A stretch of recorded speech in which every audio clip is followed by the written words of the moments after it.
Everyone, David Moore here with IRA Advantage, and thank you for joining us today. It is for future context, end of August of 2024. We are going to be talking about some period pieces during this class, and we're going to talk about obviously IRAs and 401k plans and using them for things in addition to Wall Street. I think the title, why be stuck on Wall Street's a good one, just because why would you have an account? Why not have an account that allows you to buy anything the law allows instead of just something that's going to restrict your investment opportunities? And in a world like we're in today, obviously there's always in potentially recessionary times, tangible assets are always a great way to go. So we're obviously all seeing ads for gold and silver on TV. We're listening to them on the radio. We're talking about lots of different things there. And that's why people come to us. And if you were on our call last month, we talked about precious metals and IRAs. And the thing is, you're going to hear ads for, let's say, why not have a gold IRA? Well, having a gold IRA is no different than just having a Wall Street IRA. The gold IRA is just going to allow you to buy the gold that particular dealer wants you to buy. And the Wall Street IRA is just going to allow you to buy Wall Street's offerings. If you have a truly self-directed account, it's going to allow you to literally buy anything the law allows. And why is that a bad thing? I can't imagine that's a bad thing. So if we're looking at IRAs, for just to keep things in context, IRAs are different than 401k plans. We're going to talk about self-directed IRAs and basic accounts. We're going to talk about checkbook IRAs or IRA LLCs. We're going to talk briefly about what are called ROBs, rollover business startups, and we're going to talk about solo 401k plans. So we're looking at making investments. Often if you are, let's say, retired or you've got an IRA instead of 401k plan, ultimate flexibility is going to mean an IRA LLC or checkbook IRA. If you're working, let's say, self-employed, a real estate broker, for example, where you're self-employed without employees, a solo 401k plan is going to be ideal for you. If you're looking at creating an investment vehicle versus creating a job, creating investment vehicles, we're typically going to be a combination of IRAs and 401k plans and limited liability companies. If you want to create a business that you're actually going to work for, that's going to be a combination of a 401k plan and a C corporation. And that, once again, that process is called a rollover business startup. But we've got an hour to get through a lot of material, and hopefully you're going to get some good stuff out of it, little nuggets of knowledge, something to help you get a deal done, or maybe save a property, or any combination of different things can happen.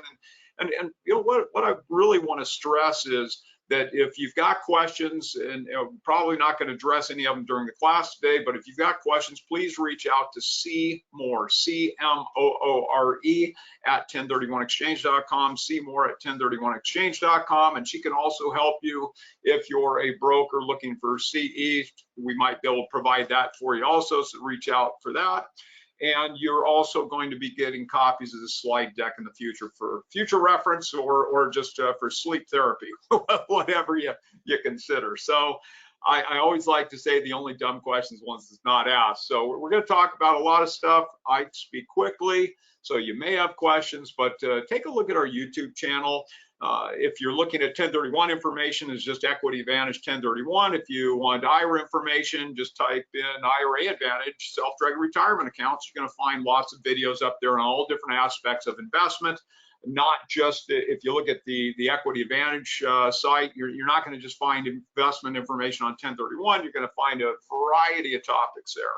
And, everything from charitable remainder trusts, cost seg, buying, precious metals, buying oil and gas. I mean, all those things are going to be there. If you're looking at the IRA side, where we're going to be talking about maybe combining personal money and plan money into common investments, buying real estate and buying those precious metals, doing other things, business startups. But really, if you've got time and you're considering doing something like this, I guess the best piece of advice I've got for you with retirement accounts is don't jump into it. Take your time, research things. Don't go and try to tie up an investment before the investment vehicle is created. And I want to say this right now also.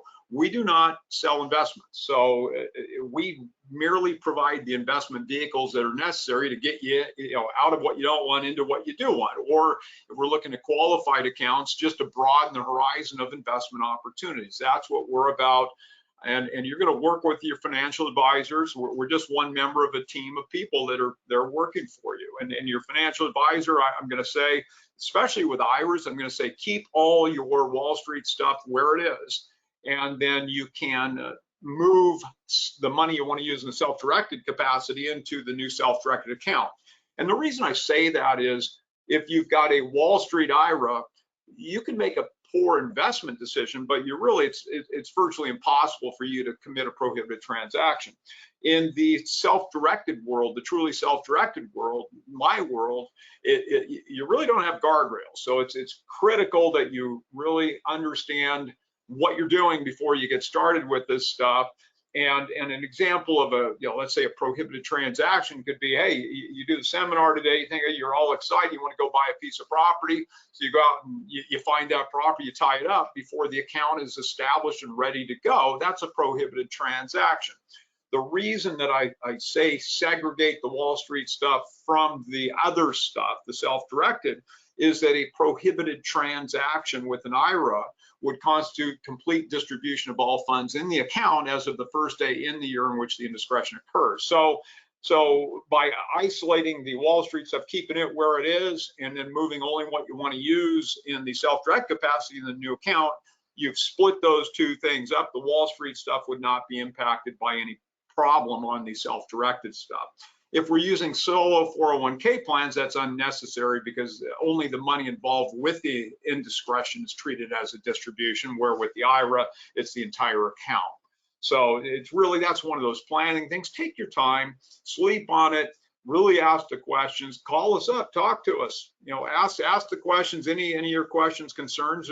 There's no such thing as a dumb question. So we like to say you've worked hard for your money. We work hard to keep it yours, and that's going to be via 1031 in the tax world. It's going to be via IRA Advantage in the qualified money world. If we look at, I had to get my slide deck queued up. One thing that's outside the scope of the self-directed retirement accounts, and we're going to talk about it just real quickly because I'm going to hit some other aspects of the Democratic, the 24 policy, the policy platform for the Democratic Party, and it's got some things in there that we really need, any investor needs to be aware of, and obviously for our 1031 people. And the biggest concern we've got there is, once again, 1031's under attack. So historically, my brother and I started Equity Advantage in 1991. We've had to fight this battle many times through the years. In the early days, there was elimination, but then that went away. And then seems like the last few election cycles, people have been talking about capping the annual deferral. And the last thing with Biden administration was looking at $500,000 per person per year as far as your max deferral via 1031. Well, going forward into 24's policy, they want to eliminate it. And that has a very large impact on a lot of different things. And if you go back, let's say 2017's tax reform, we lost personal property transactions at that point. 1031 for personal property was eliminated and sort of replaced with the QOZ or OZ, the opportunity or qualified opportunity zones, which has done a lot of great projects nationwide. There's been some abuse of it, but overall, I'd say it was a great deal, even though I miss working with boats and planes and cars. Those of you that know me know I like those toys. But we used to have a lot of fun doing high-end cars for people, and that was just something that was really interesting to me, and I enjoyed doing it. But once again, we're under attack. So if you're somebody that has worked with 1031 through the years, I would write your representatives and consider what impact it would have on the real estate world. Now, if you look at the italicized section, this is straight out of the policy. Okay, this is word for word out of it. You can see the source if you want to take a look at what else is being proposed. It just says we'll also eliminate the so-called like-kind exchange loophole that allows wealthy and real estate investors to avoid paying tax on real estate profits as long as they keep investing in real estate, a tax break that Trump protected for himself and other corporate landlords in his 2017 tax scam. No other industry has that kind of sweetheart deal. It ends now. Well, and I really, the verbiage in this is sort of insulting, honestly, because really 1031 is just sort of an IRA for real estate if you look at it. And you start looking at Wall Street, you've got trillions of dollars, tens of trillions of dollars. It's qualified money, IRA 401k funds. It's automatic deferral. Now, real estate, if you think about it, the whole time you own it, you're going to be paying taxes on it. Property, personal, the property tax, annual property taxes on it, different things that are going on. If you're making money on it, you're going to have tax exposure on that. Now, if the retirement account owns it, then as long as it's investment income, you're not going to have any tax issues. But if you're, let's say, flipping properties with a retirement account, even with a Roth IRA, you're going to be looking at something called unrelated business taxable income, UBTI. So if you're conducting business with a retirement account, they've already got a way to tax your retirement account in that situation. But if 1031 goes away, which is over 100 years old at this point, it would really be devastating and actually destroy the market velocity, what's left of the market. I mean, we're off with an exchange company, we're probably off 60% from 2 years ago in volume, and it's just getting slower. So you look at what's going on in that space, there's already issues with it. If they get rid of 1031 and do the other things they're talking about, it's really going to be a tough situation. So if you're somebody that invests with 1031s, be aware this has been put up there, and it's something that really you need to keep your eyes open for. Why do people look at self-directed retirement accounts? I mean, why are you on this call? It's one of those things that, once again, is not new. Self-directed retirement accounts have been available since the inception of retirement accounts. Okay, it's always been possible to invest in things that Wall Street does not sell. It's just a well-kept secret, and it's one of those things. It can be complicated, but if you look at the basics of it, there's only two issues we look at. We'll talk about those in a minute. But self-directed is not a legally defined term. It's just a term that describes an account that allows you to go buy anything the law allows. And the way the law works, unless something specifically is prohibited, it is therefore allowed. And my background's investment real estate, so I have sort of a habit of putting things in a real estate context. And so if I look at real estate, I can buy any real estate I want other than something that's for my personal use. I could not buy an office building for my business to be in. I could not buy a place for my kids or parents to live in. I couldn't buy a place for me to live in. Does that mean I couldn't buy a property at the beach to retire into? I can do that. I've just got to, let's say, distribute the entire property before I can use that property. Okay, so that sort of leads me to something. So understand that whatever your retirement account owns, you do not own. So when we're looking at, once again, a Wall Street IRA, it's hard for you to commit a prohibited transaction. I think the best way you can look at retirement accounts is look at that retirement account as somebody else's. I always say, look at, it's Susie down the street. It's not you. You're not going to pay Susie's. You're not going to pay Susie's stuff. You're not going to be a guarantor for Susie's loan. You're not going to take the cash flow off Susie's property. You're not going to insure Susie's property. All right. So think of it when we create, typically, if somebody wants to buy real estate, we're going to do a checkbook IRA. When we create that limited liability company, people have a tendency to say, okay, John Smith, I want John Smith IRA LLC or something like that. We don't want you to put your name on it. We want to make sure that you name it something that anytime you look at that checkbook, it's a conscious thing. This is not me. This is my retirement account, and that's the best, safest thing you can do. Because I've had people call and say, gee, I want to self-direct my account. I want to go buy an apartment building because I need more cash flow. Well, the apartment building is going to generate cash flow, but it's the retirement account's cash flow. It's not the taxpayers. The only way the taxpayer gets a piece of that cash flow is by taking a distribution, which if you take distributions under 59 and a half years old, you're going to have tax exposure. If you hit that magic age, now you can take distributions as you want through the year, and you're going to have normal income tax payments on those distributions, but you won't have a penalty on top of that. So understand what's going on, and let's go forward. When you get to 72, you've got to take, it's an RMD. It's a required minimum distribution. So you got to understand what's going on there, and we're going to talk about objections people have to self-directing accounts and maybe buying real estate in a few slides.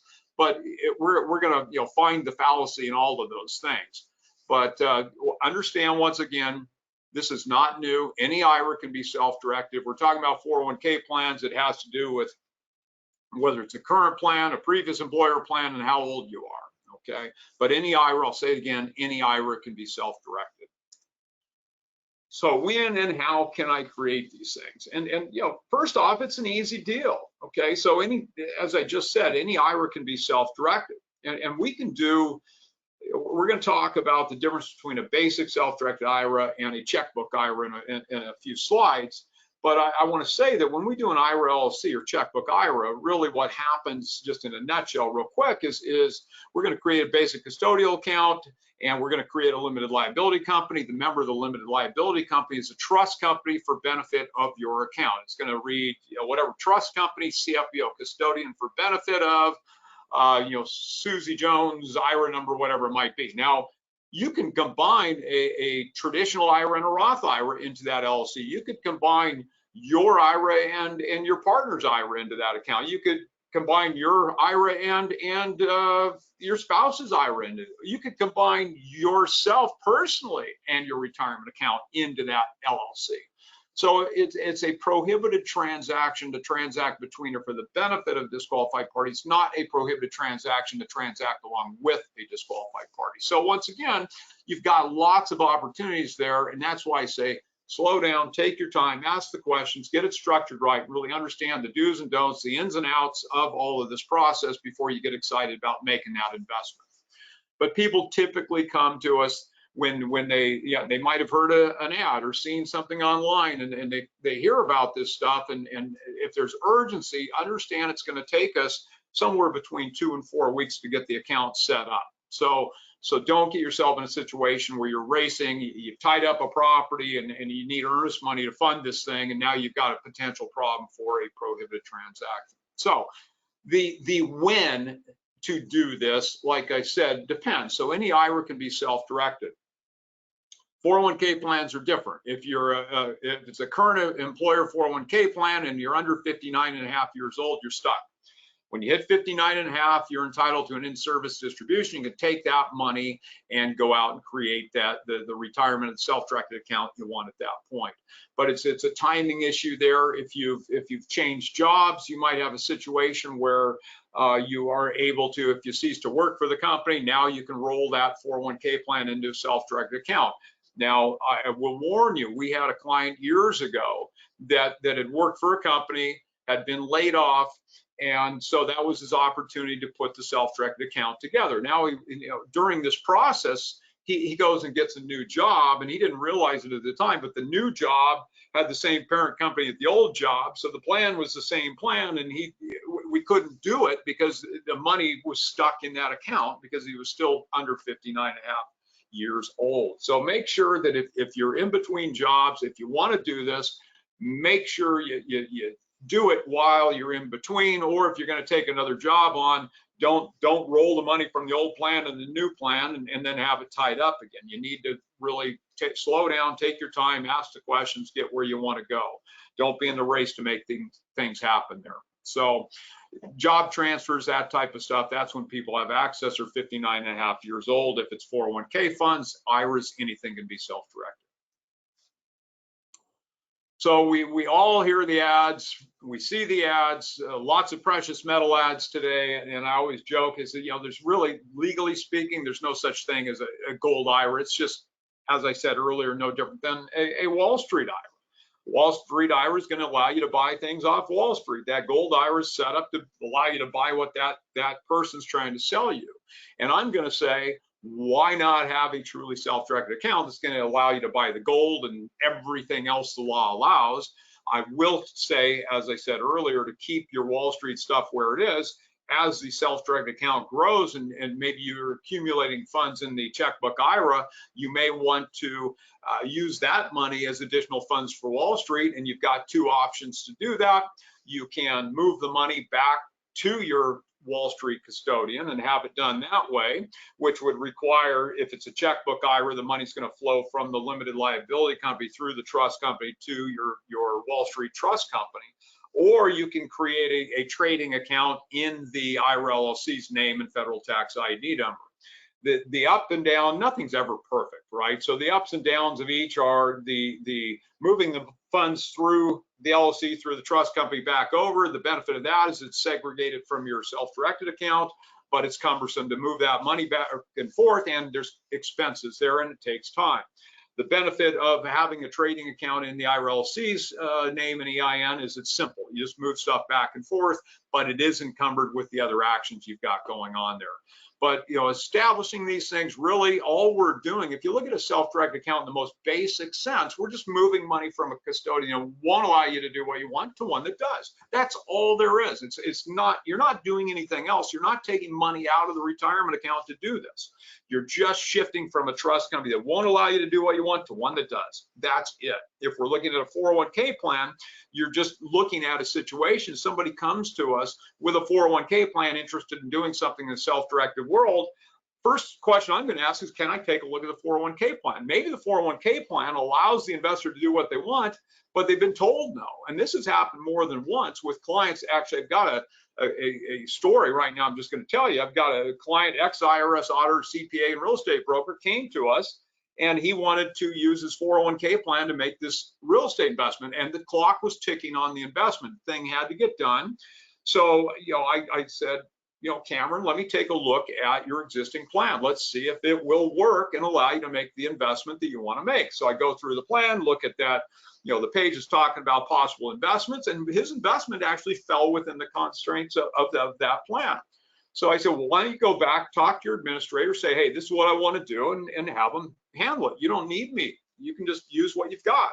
So he does that, and they shut him down. I said, well, Cameron, can I talk to him? Let's go through this thing. Let's get a conference call. We'll talk to him, figure out what's going on. Why not? And so I literally cited the paragraph in the sentence that said he could do it.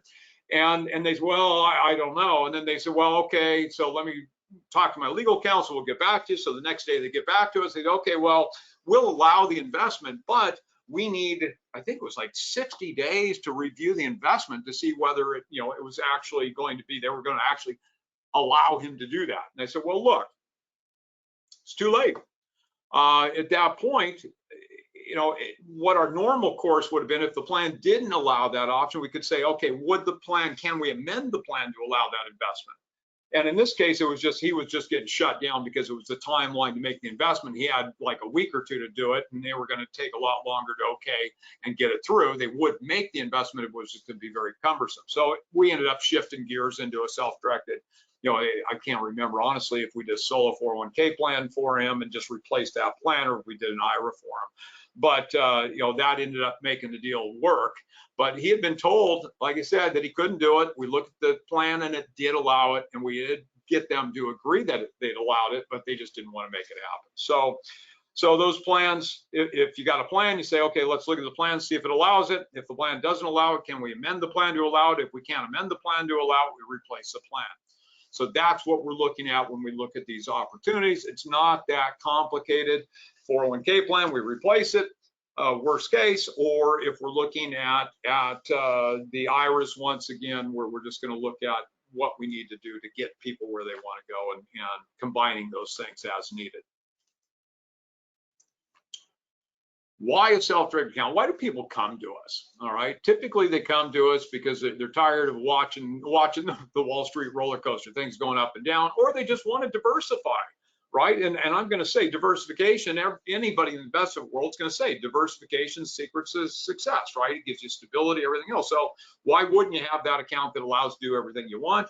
Why not take a piece of it and shove it into a self-directed world instead of having everything in the Wall Street side? And I'd say the same thing about real estate. Don't have everything in the real estate. You want to be able to put things into different asset classes, and maybe you got oil and gas, maybe you got precious metals, maybe you got real estate, maybe it's all loans, making loans, buying notes, all kinds of stuff.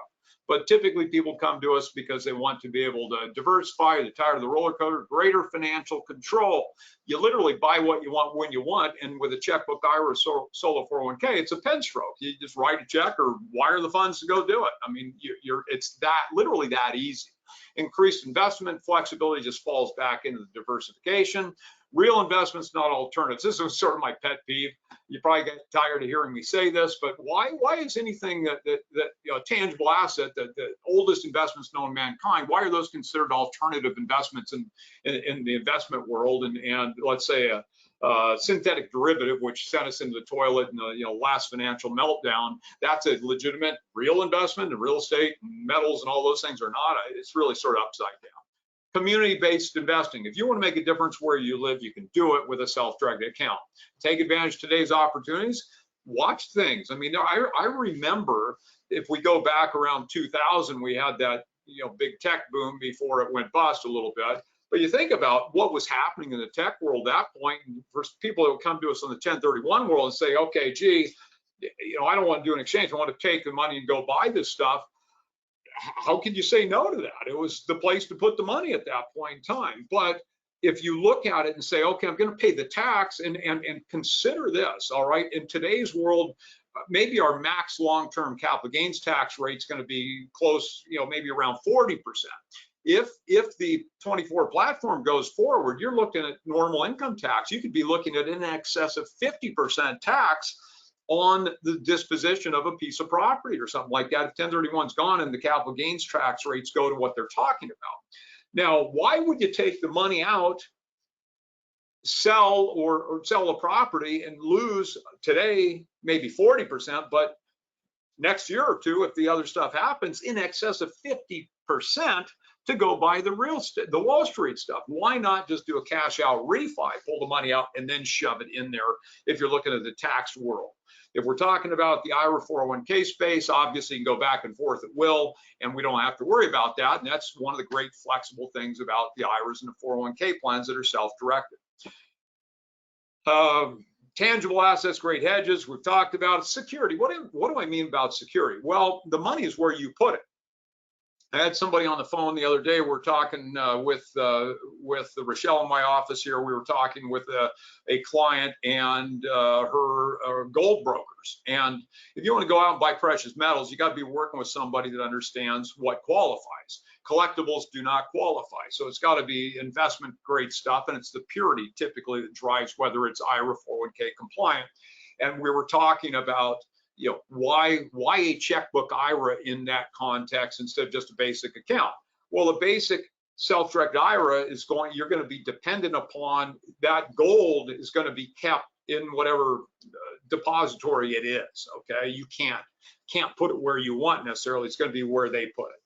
If you have a checkbook IRA, an IRA LLC, checkbook IRA, or a solo 401k plan, you can literally put that stuff where you want. You just create, you can go open a safety deposit box at the bank of your choice in the plan's name and EIN, or the IRA LLC's name and EIN. You can get the metal from that broker, and then you can literally put that stuff in the safe in the bank of your choice. It's not in New York someplace where with people that you don't know anything about. You pick where you want it, and that's that security piece. Okay, cryptocurrency. People come to us, they want to buy crypto. That might be a good idea tomorrow. It might not be a good idea today. It might be the opposite. Who knows? It really sort of goes up and down, but a self-directed account will allow you to go buy cryptocurrency if you want, and even new business startups, as we discussed.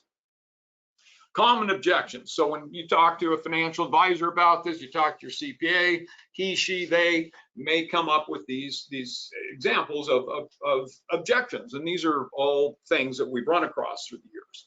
One, why would you take your IRA 401k and go out and buy real estate with it? Because you're going to lose long-term capital gains tax treatment on that thing. Well, that's true, but anything with a retirement account, nothing you buy with a retirement account is going to give you long-term capital gains tax treatment. So I would say that's a moot point, and it's really irrelevant. But I would also point to the fact that if the 24 platform were approved, that there would no longer be a long-term capital gains tax rate, and literally everything would be taxed at the same way. So that thing is irrelevant today, but it could be completely irrelevant if things change.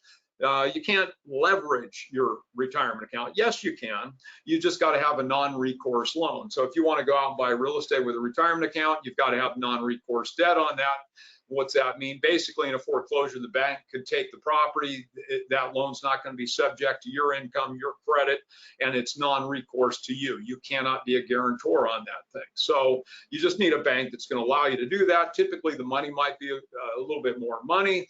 The cost of it, the interest rate, I mean, and then you're going to have a lower loan to value, which is just fine because my experience with people, our clients that come in with retirement accounts are more conservative anyway. And if you're looking at a 50% loan to value loan, then I mean, that's not something that's problematic. Something else to think about too, and we'll talk about non-recourse debt a little bit more in a bit, but income or gain generated by other people's money triggers tax exposure. So it's that unrelated business taxable income once again. So if you had an IRA property, it was 50% loan to value, half the income, half the gain would have tax exposure. And we'll talk about that a little bit more later.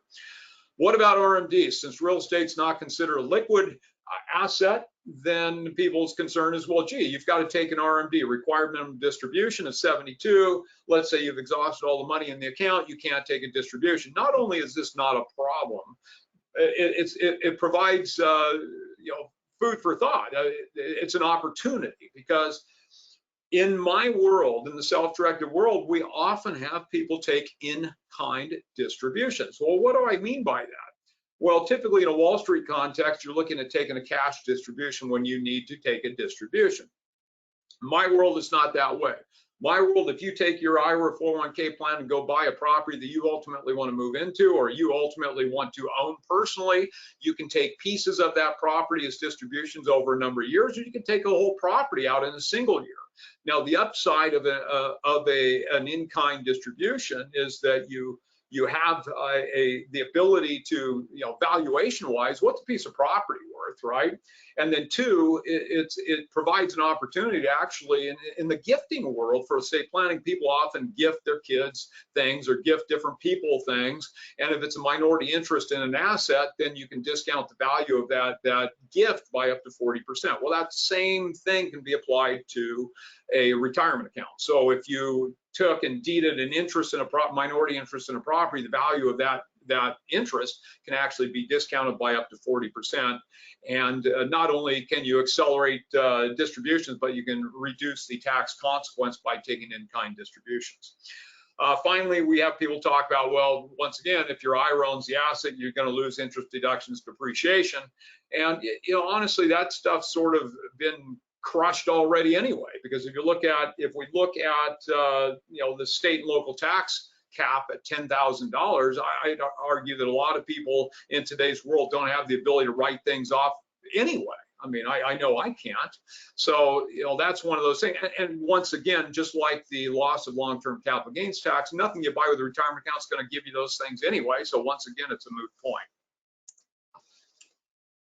So I said we were going to talk about this briefly, and I just want people to understand what's in that 92-page document. And if you haven't read it, I encourage you to read it. Consider the following: 1031s would be eliminated. Long-term capital gains tax is eliminated in it. So you're looking at a change from, let's say 20% on appreciation, 25% on depreciation recapture to, as much as 37. And you start looking at 37, and you throw state tax on top of that, and you throw the 3.8 healthcare tax on top of that. And obviously in the tax world now, you're looking at in excess of 50% tax rate if this stuff happens. And I don't know how that doesn't damage our economy. But be aware this stuff's put out there, and they're talking about stepped up basis would also be eliminated. Now that's something that in 1031 world, it's one of those wonderful things, because we often say swap till you drop, right? So you keep kicking the tax liability down the road, and then when you become an angel, your heirs would get a stepped up base current market value, and they could sell those assets with no tax hit. That is also in this plan and to be eliminated. So just be aware of that. And then unrealized gains would be recognized. Now that is something that I would say, earlier I made a comment about about this 24 platform, and if you start piling those things up, I could argue that using a retirement account to buy real estate might be the ultimate way to do it, because you're not going to get hit with that unrealized gain deal inside the retirement account. At least I haven't heard anyone talking about that yet. I mean, if you do that, what's the point of having an IRA or 401k, right? Because what happens in the tax world if you buy something, we're always looking at basis and gain and when you're going to realize that gain. And I understand the other thing right now is you've got to look at what percentage of your gain is just driven by inflation. You really haven't had an increase in value. It's just your dollars decreased. Now you're looking at having to pay tremendous taxes on this thing that's just inflationary driven. So you really look at what's happening in an IRA-owned asset. So in the tax world, you're paying tax on the money when you make it. When you're buying things, a lot of times you pay a tax. During the time you own it, if it's real estate, you're paying taxes. When you sell the property, you're going to pay the tax again. When you die, if this stuff goes through, you're going to be paying tax again. So if we look at the unrealized gains component of this, I would just say that's going to shove more people into a boat to use their IRA 401k funds to go buy the real estate, because this unrealized gain component can put people in a situation where they might be having a tax bill that's just they can't afford. They got to end up selling the thing to pay the tax bill on unrealized gains. Now that's really a tough spot. So that's yet another reason to contemplate using IRA 401k funds for real estate and other things off Wall Street. And I would say that, if this stuff goes through, that might be the only way to do it. So food for thought. I said it's complicated, complicated sort of the IRA 401k world and making these investments, but it's not. I mean, it's really, there's a lot of little fine nuances to it, but if we really get down to the basics, it comes down to two questions. What do you want to buy, and who are you transacting between or for the benefit of? That's it. Anytime you look at a given investment with a retirement account, ask yourself, what is it? What do I want to invest in? And who am I transacting between or for the benefit of? So any investment, as I said earlier, unless it's specifically prohibited, it's therefore allowed. So anytime you look at an investment, the only things you cannot buy with an IRA are collectibles, life insurance contracts, or stock in a sub-S corporation. Those are the only things you can't buy with an IRA. 401k plans, it's only collectibles. So rarely is the investment a problem. It's who you're transacting between or for the benefit of that triggers the issue. And if you look at the bold at the bottom of this page, it just says any purchase simply must be for investment purposes. So, buying a piece of property, holding it for investment, that's going to qualify. You buy the gold, put it in the safety deposit box and hold it, that's an investment. You want to buy a note, do that. You want to make loans with it. Those are all investments. What happens if you buy an apartment building and it's got a laundromat in it? Well, that's an investment. What happens if you just buy a laundromat? Well, that's a business. So in that situation, it doesn't mean you can't buy the laundromat. It just means you're going to have some tax, not you, your retirement account's going to have some tax exposure because of that business context of the laundromat. So, rarely is a question whether you can or can't do something. It's how we're going to get it done. The only dumb question is when you don't ask. So pick up the phone, give us a call, talk to us. So 1, what do you want to buy? 2, who are you transacting between or for the benefit of? Any transaction between or for the benefit of a disqualified party is a prohibited transaction. All right. So who's the disqualified party? Individual members of family, your lineal ascendants, descendants, their spouses, or any legal entity you're owned in a controlling interest by one of those parties. So those are all disqualified parties. Think about this. As I said at the top, you can transact along with disqualified party. You just can't transact between. So you can't buy from, sell to, loan to, borrow from. You couldn't buy for a kid to live in. Now, something in the bold at the bottom here: siblings, aunts, uncles, and cousins are not disqualified parties. So remember, I said it takes us 2 to 4 weeks to put something together, and often people call us when they find the investment, they got to jump on it. Well, if you find that property or that opportunity, you've got to put money into it right away. Have your brother or sister do it, and then we can assign contracts to that retirement account when it's set to go. Don't tie it up personally and then assign it over to the retirement account. That's a prohibited transaction because you took the investment off the market. That's a benefit to that retirement account. Now I'm splitting hairs. That's my job. I've got to, tell you sort of how to best practices. Whether you follow my best practices or not, that's up to you. But we don't want to see you have a problem. We want you to be conservative with this stuff. You've really worked hard to get it there. We want it to stay there and grow for you. Okay. Pitfalls, traps, exclusive benefit, you bet. Okay, so I said borrowing money from us, selling property to, receiving so something sweat equity. I just the middle bullet there, receiving unreasonable compensation for managing a let's say a property.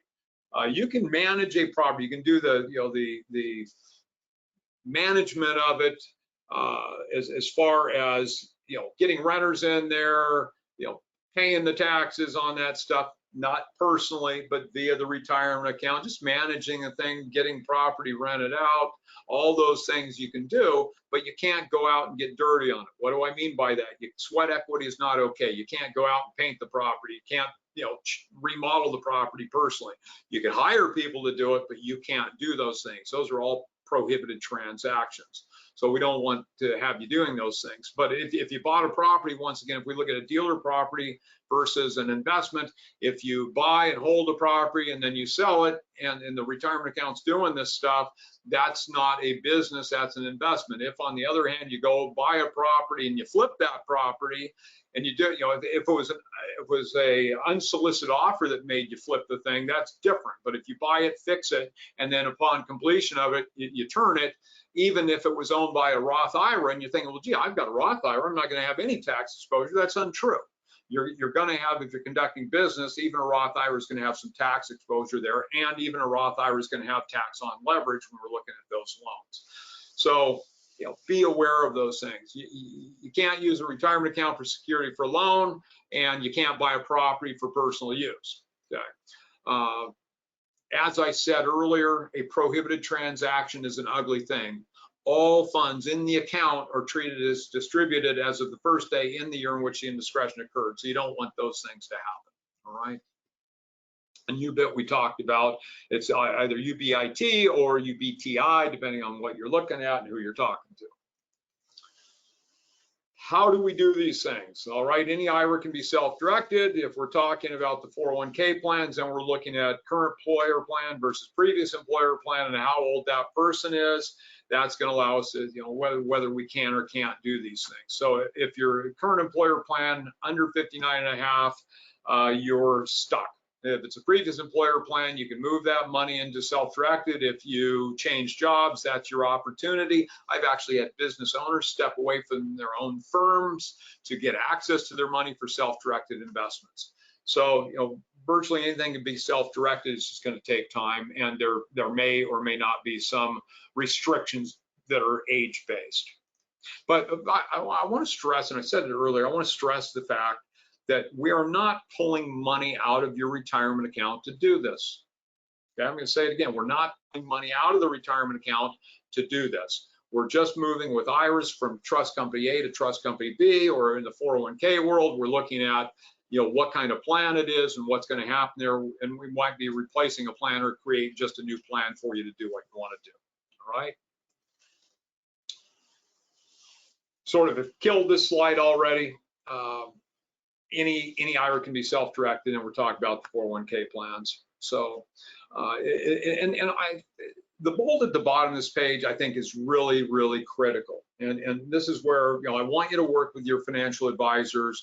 Keep your Wall Street investments where they are. You don't have to move all the money in this new account. Keep your Wall Street stuff where it is, and move what you want to use in the self-directed world into the new custodial account, and ultimately into the checkbook IRA or into the 401k plan if we're using 401k plans. It's not all or nothing. Move what you want to use. Just like a 1031 is not an all or nothing thing. You pull out what you want to pay tax on. In this situation, you're going to use what you want to use in the self-directed world. Now, if we're talking a 401k plan, I'm going to say move everything into the new 401k plan, reestablish a trading account or that investment relationship with your current financial advisor, just in the new plan's name and EIN.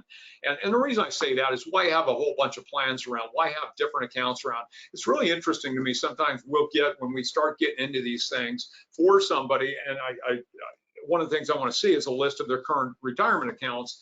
And I've got people that'll have 3 or 4 different IRAs out there. Okay, obviously, if you got Roth money and traditional money, let's talk about that real quick. What is a Roth? Okay, a traditional IRA is pre-tax money growing tax deferred. You only pay tax if you're not flipping stuff doing business or have subject to UBTI.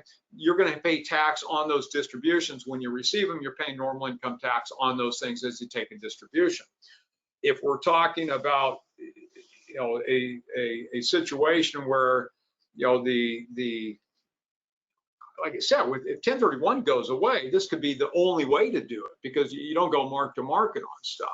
But if we're talking about 401k plans, I'm going to say move everything into it because why have a whole bunch? Why have a SEP IRA when a solo 401k is going to do it? Now, if you have a business and you've got this 401k plan for your business, it's not uncommon in today's world. It's hard to, if you've got a whole bunch of employees, then the administrators typically don't like to try to take care of the TPA, third-party administrators, not going to want to deal with the real estate. And it's also a common belief that it maybe increases the owner's liability if he or she allows the truly self-directed 401k plan to exist, because now if your employees make some investment that is a problem, could they come back at you? I think that's sort of a tough thing to argue, but it is something that's discussed in the tax and legal community. So there's reasons where we might have, if you're a business owner with a bunch of employees, we might have just, instead of using 401k funds, we might end up creating a checkbook IRA in addition to that. And that would be a legitimate reason to have multiple accounts and separating things, segregating them to keep everybody, in a good spot, reducing your liability and keeping your TPA happy. So a basic account, simple deal. Okay, you can pay us to do it for you if you want, but you don't need us. We're not a trust company or custodian. We'll tell you if you're interested in doing this, you want to know who we use, give us a call. We're happy to talk to you about it. But if you're working with us to create a basic account, you're going to fill out a 2-page application. It's really going to just ask your contact information, what type of accounts you're going to use, where those funds are today, if you're wanting, and what you want to invest in. If we're talking about an IRA LLC or checkbook IRA, we're also going to want to know some potential names for the LLC and what state of registration you'd like to have. And when we're picking state of registration, it really sort of depends where you're buying these things, where you're making the investments, where you live or where you're making the investments. Certain states have domestic entity rules that might be a lot better than a foreign entity investing in that state. So, and each state have different costs. For example, you come to me and you live in California, I probably don't want to do, you don't want to do a California LLC because, I mean, they cost a fortune. It might be $1,000 a year for the LLC. It's ridiculous. Maybe, like, for example, Washington State is you might have a $60 fee. You might have a $100 fee in another state. You might have a $40 fee. So, we've got people with LLCs registered all over the country, and it's just a question of what's beneficial to them. But you're going to fill out that 2-page application, return it along with a copy of a photo ID, your current account's most recent statement, and then we're going to take that information, merge it into a variety of documents that allow the account to be established. And one of the documents is transfer authorization form, which allows trust company B to go to your current trust company and say, hey, give me the money.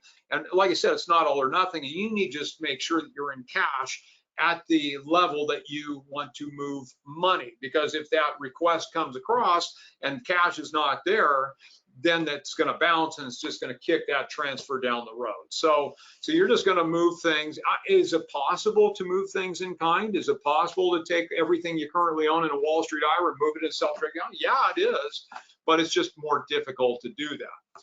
And if you've got, we have people that want to change trust companies every so often because each trust company works differently, they charge differently, and it's really important when we're looking at a self-directed account. You're picking between trust companies, you want to know if it's a basic account, you're going to be working with them all the time. Every time you go make an investment, you're going to have to submit an investment authorization form to them, a prohibited transaction form with them, and all the details of the investment. They're going to review it, then they're going to make the investment on your behalf. It takes time. If you want immediacy of investment, that's where that IRA LLC comes in, because the only investment the trust company is involved with is the investment in the membership interest in the LLC, which has a bank account at the bank of your choice. You're the manager of that limited liability company. The member is the trust company for benefit of your retirement account. So it really, you've got immediacy of investment. Solo 401k plan, you've got immediacy of investment once again. But when we're doing this stuff, you know, as far as picking a custodian, I would say, obviously, if it's a basic account, you want to make sure you're dealing with somebody that's going to handle your needs quickly and be available for questions anytime you got them. If you're using a checkbook IRA, that's what you want. Then the trust company actually even gets more important, because we need to know what the trust company's rules are for IRA LLCs or checkbook IRAs. Some won't allow you to be the manager of the LLC. Some require third-party review of all LLC's activities annually. Some will require your tax and legal people to sign a document stating they're experts all things IRA, which they probably don't want to sign.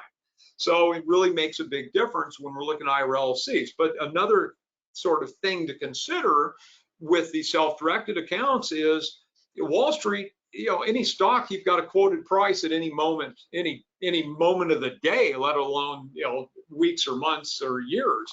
In the self-directed world, you know, what is a piece of property worth? What's a note worth? What if the note's gone? So what if you haven't gotten any payments on the note for a few months? What is it worth? Is no good at all.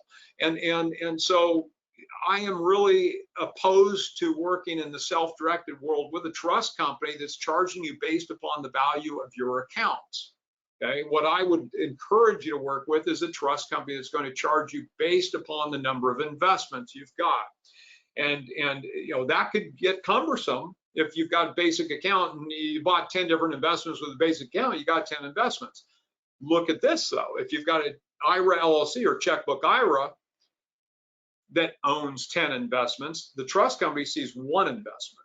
So that's sort of the economy of scale. As you get more and more investments, that checkbook IRA, although it's more expensive to initially put together, can actually save you a lot of money when you start looking at a lot of different investments. If you have a basic account or a checkbook IRA, these trust companies don't know what things are worth. So every year you're going to submit a valuation of all cash and assets that you've got in these things. Obviously, if it's a basic account, they're going to know what cash is there, but you would have, let's say, a broker's opinion of value if it's real estate, or somebody's going to put a value on the assets that you've got annually. And that's your interaction with the trust company. That might be your only interaction if you've got a checkbook IRA. Otherwise, that basic account, you're going to be dealing with them every time you buy or sell something, anytime you're making a contribution, taking a distribution. Those are the times you're involved with the trust company. On a basic account, if it's an IRA LLC, then you're going to be working with them on contributions, distributions, annual valuations is really the extent of what's happening with them. In the bold at the bottom of this page, I want to stress also, no trust company is going to approve or disapprove of a given investment based upon what they think it's going to do for you. All they're looking for is compliance, whether the investment qualifies, not the quality. Okay, so I'll say that again. Trust companies are not going to look at and analyze an investment for you. They're going to do it from the perspective of, does it qualify for an IRA as an investment? That's all they care about. All right. I mean, obviously they don't want to have a problem either, but that's what they're looking for is compliance, not whether it's good or bad investment. This is an IRA LLC. Okay. So all we're doing, if you look at, we're going to source the retirement account. We're still going to create custodial accounts for whatever type of IRA is necessary.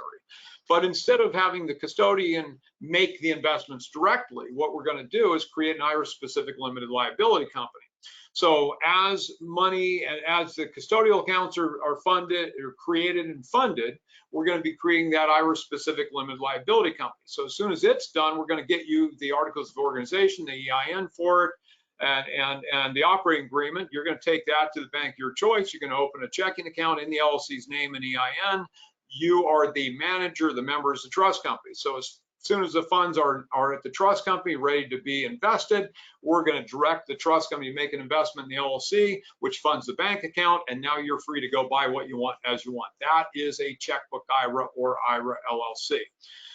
That LLC could contain one IRA, could contain multiple IRAs. You know, and one thing I did say in prohibited transactions, disqualified parties, if you've got a Roth IRA and traditional IRA, and Roth IRA once again is tax money that's going tax free, where traditional is pre-tax money growing tax deferred.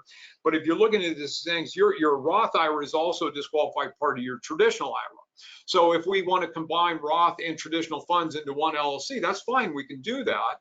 And we just need to make sure that if we fund that thing, we need to have all the money come in at the same time. If additional money was needed in there, in that entity for some reason, it has to come in pro rata the respective interests of the traditional and Roth. Or if you're in there in addition to your retirement accounts, you can't say, okay, one of this is disqualified, you need 50K into that LLC. You can't just take it from one source.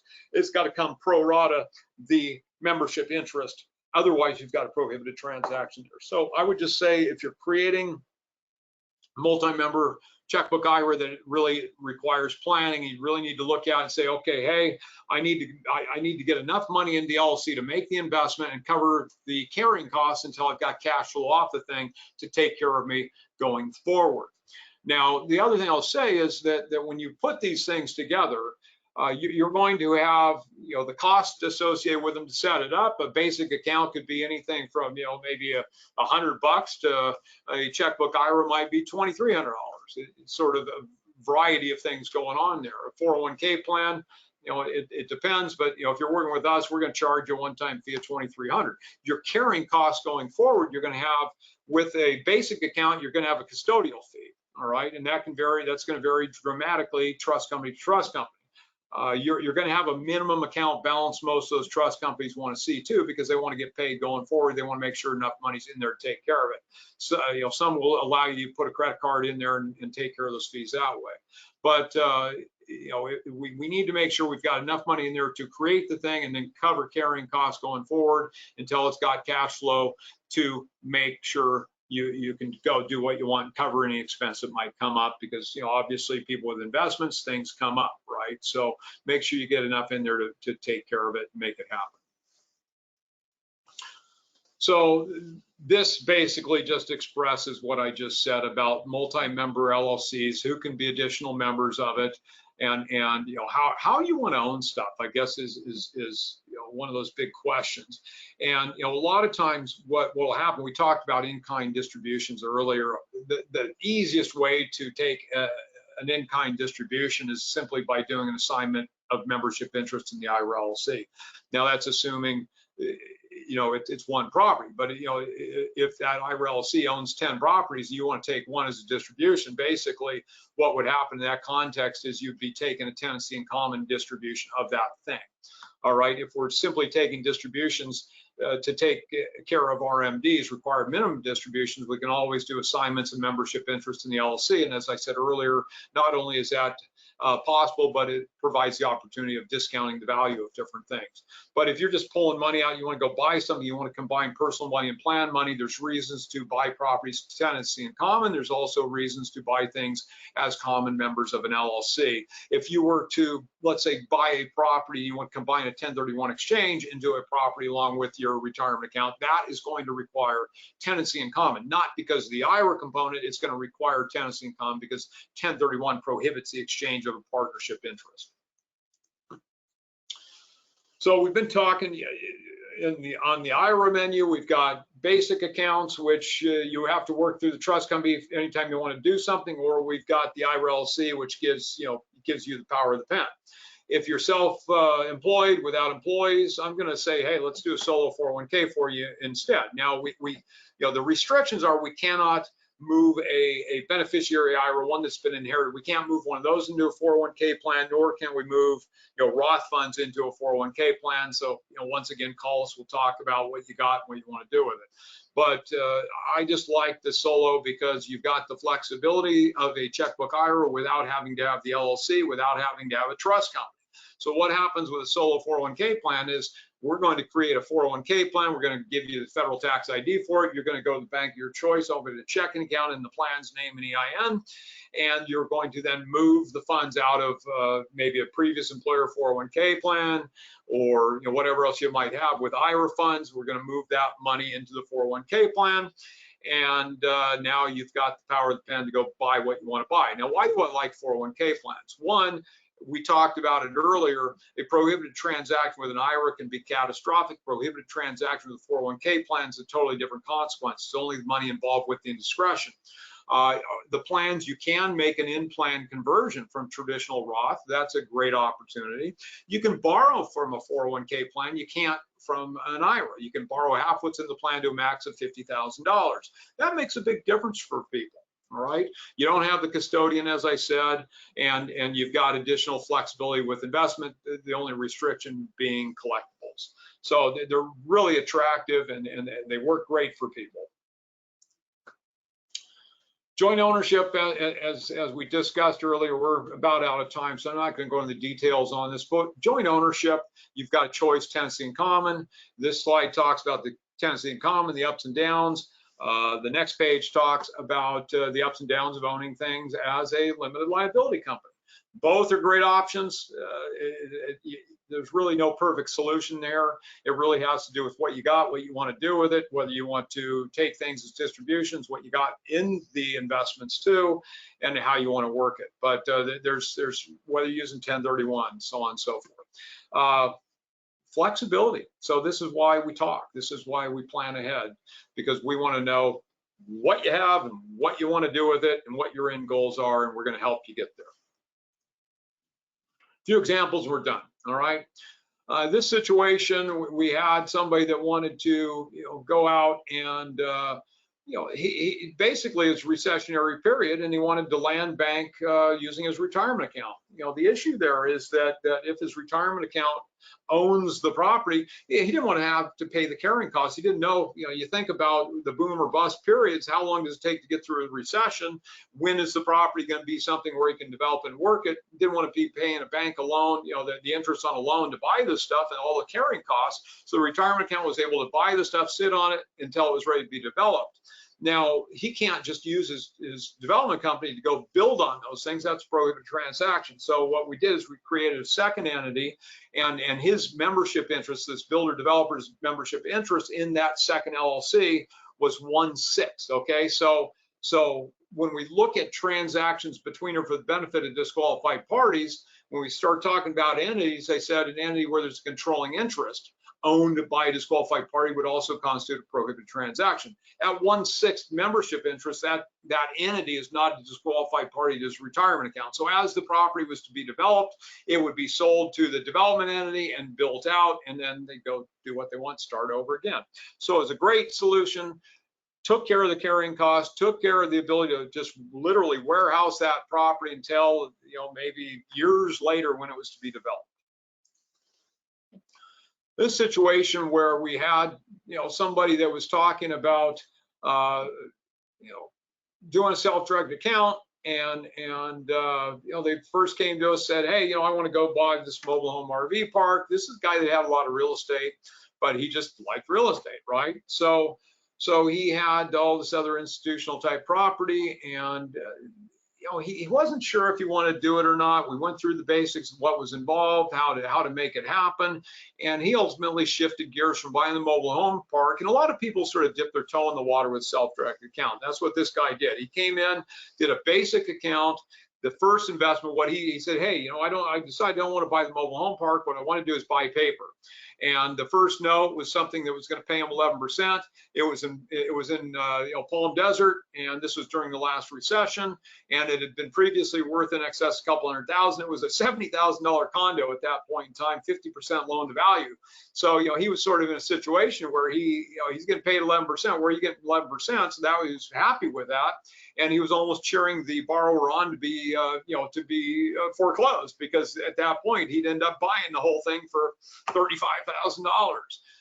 That investment obviously worked well. He ended up, instead of just doing that investment, he ended up bringing several $1 million into the account, bought all notes there, by buying the notes. He didn't have to deal with the terrible toils, trash, tenants, turnover, and that was a great situation for him. And he just liked the notes. The best one I think that we did for him, he found a deal that was paying him 19% on a wind power plant. It was like a 10% LTV. So in that one, he was really cheering him on to default. So he owned the whole thing. But once again, notes, great opportunity. And think about this. If you're a mortgage broker, think about how wonderful it would be to be able to self-direct and you know, place loans using your retirement account when that's your business. I mean, how can you find a safer investment? So great opportunity to diversify into different things. This situation was once again during the last crash, and this is a very timely slide because, you know, we don't know the rates. We keep being told the interest rates are going down. You've got erosion of values. You've got people that might have, you know, if you've got a rental house, let's say you got 10, 20, 30-year money. If you've got a commercial property, you might have 7-year money on that. Well, when did you buy the thing? And if the property's gone down in value, or you're just looking at loan to value decreases, there might be a capital call for you to get that thing refied in today's market. So this is a situation where in the last crash, this guy had a property, and actually, you know, the bank was, the loan was with WAMU. Remember WAMU? It's gone, right? So in this situation, he was worried about losing the asset, that the bank was going to go away, and his loan was potentially going to be going away, and he had just like a lot of developers, some problems. He was behind a little bit. So, you know, he called up, says, hey, you know, can I take Dad's IRA to pay this property off? And if you look at that, no, that's definitely a prohibited transaction between disqualified parties. Does that mean we're dead in the water? No. What we did is we created a new limited liability company. Junior contributed the property to that limited liability company. It was a $3 million piece of dirt, $1.2 million lien on it. Dad's IRA at the same time put $1.8 million. We did a checkbook IRA for Dad and created that second tier LLC that Junior had put the property in. As Junior puts the property in, Dad's IRA puts a 1.8 in. Now that property has the, you know, ownership of that LLC and has the 1.8 million there to pay it off. So the LLC now owns the asset, has the cash to pay that debt off. And ultimately what happened going forward is they ended up taking the money and ended up going vertical on that project later. So that was a situation where the guy would have lost a fortune in that property. If the loan had gone away, the property had gone away. And we saved that property and gave him sort of the olive branch of the future to make this project work, and everybody got what they wanted. So, you know, once again, if Dad's IRA just loaned him the money, that's a prohibited transaction. So what we just created that multi-member LLC. Junior, you know, contributed the property, received membership interest attributable to the equity. You need a hard valuation, by the way. You can't just say, hey, it's worth this. So you got to get a professional opinion value, and at the same time the property was being put in, the cash from the IRA LLC went into the deal. So just an example of what's possible, right? TIC property, what are we doing with the stuff? What do you want to do with it? And we can have that tenancy in common that's going to contain 1031 funds. So, you know, once again, if you want to combine personal money and plan money into a common investment, we have the choice of tenancy in common or as common members of an LLC. In this particular transaction, our client was completing a 1031, which 1031 prohibits the exchange of partnership interest. So we use the tenancy in common structure, and it's critical that you have a tenancy in common agreement drawn that is going to respect and cover the obligations of a ownership that has personal and planned money in it. Just don't do a regular TIC agreement. It's got to have IRA compliant or IRA 401k compliant verbiage in that TIC agreement with respect to management and everything else that's going on. And once again, if there's debt on this property, it's got to be non-recourse debt. You can't say, okay, it's just recourse for the portion I'm buying personally, it's non-recourse me for the other side. No, the reality is you're getting the property, you're getting a loan because you allowed the recourse. So that doesn't work. You can't say it's recourse to me for my piece. It's got to be non-recourse debt.